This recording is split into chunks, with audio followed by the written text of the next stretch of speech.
और किसने कहा कि माएँ अमूमन नहीं होती? मुझे तो मेरी माँ कभी कभी माँ कम दोस्त ज्यादा लगती है और कभी कभी इतनी अजीब होती है कि बेवजह चिढ़ होती है। दरअसल यह माएँ माँ होने के बाद दिमाग का इस्तेमाल कम करती हैं और दिल से ज्यादा सोचती हैं। वो सोचती हैं, बच्चों की शिक्षा, बच्चों के संस्कार लेती है कि बच्चों की दुनिया ही उसकी दुनिया है और बच्चों को मिल रहा स्नेह वही उसका स्नेह है।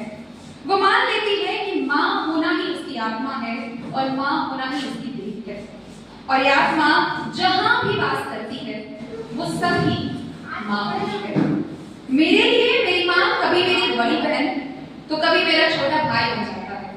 जब मेरे थक के घर पहुंचने पर गरम गरम खाना खिलाता है। वो करुणा जिससे बनी इनकी आत्मा है वो ही माँ है। माँ यानी कि प्यार, माँ यानी कि श्रद्धा। जन्म देने पर ही माँ नहीं होता कोई। माँ यानी कि भाव से भरी सरिता, भाव दया का, ममता का, समर्पण का। एक प्रेमिका के अंदर जब समर्पण आ जाता है तो वो माँ से ही तो बन जाती है, प्रकृति भी तो ममता ही कहलाती है।